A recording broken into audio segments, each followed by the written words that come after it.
Mémorial de Sainte-Hélène, mardi 27 août 1816. Projet de nouvelle défense politique de Napoléon par lui-même. J'ai été joindre l'empereur sur les 4 heures.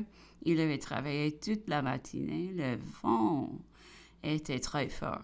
Il n'a pas voulu faire le tour en calèche. Il s'est promené longtemps dans la grande allée du roi.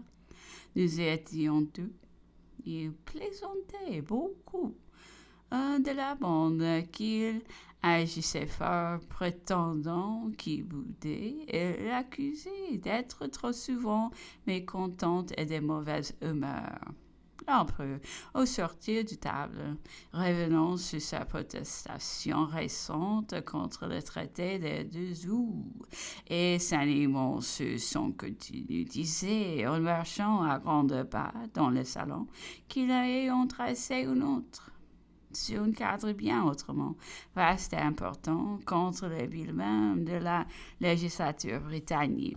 Il prouverait, disait-il, que ce bill n'était pas une loi, mais une violation de toutes les lois. Louis-Napoléon y était proscrit et n'était point jugé. Le Parlement d'Angleterre avait fait ce qu'il croyait utile et non pas ce qui était juste.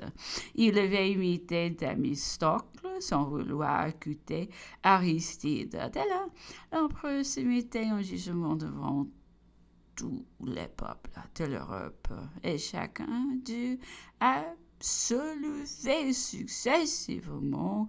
Il a passé en revue sur les actes de son administration et les a tous justifiés.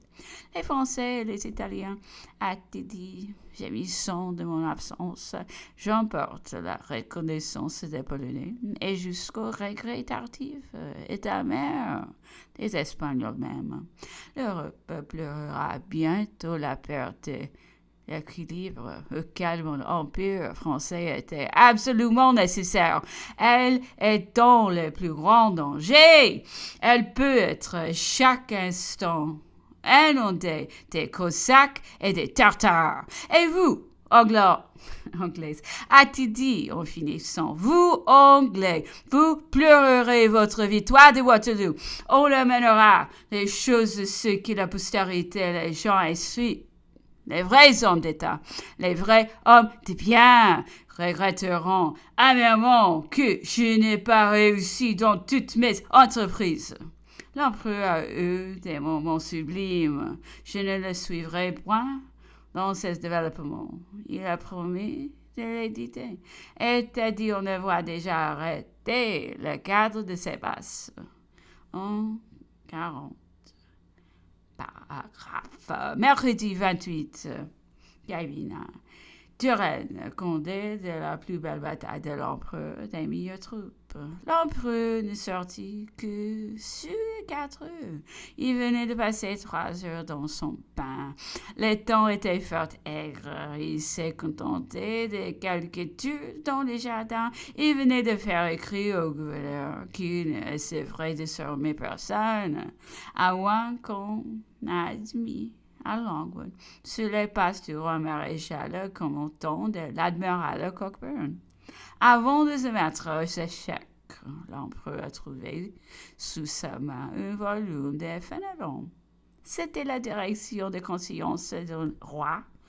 Il nous en a lu bon nombre d'articles, les savants tout d'abord avec beaucoup d'esprit et de gaieté.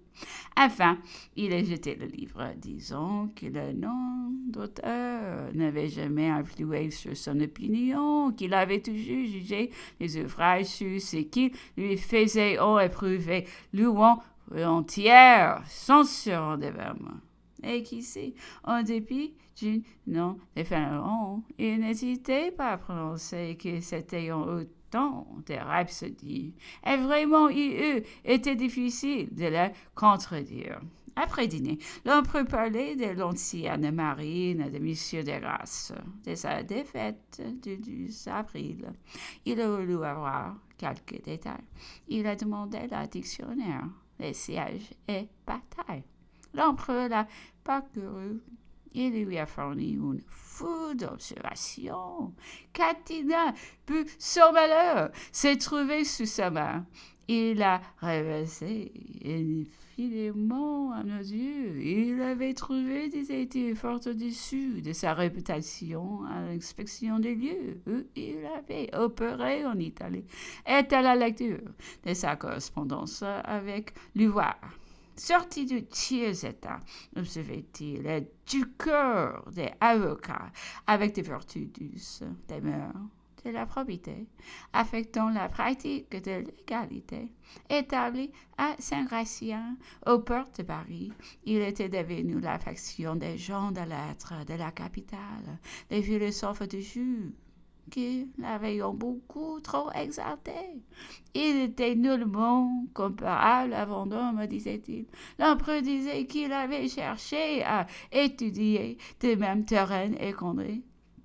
Soupçonnons aussi de l'exagération, mais que là, il a fait fallu se rendre au mérite. Il avait même observé que dans Turenne, l'audace avait cru chez lui avec expérience.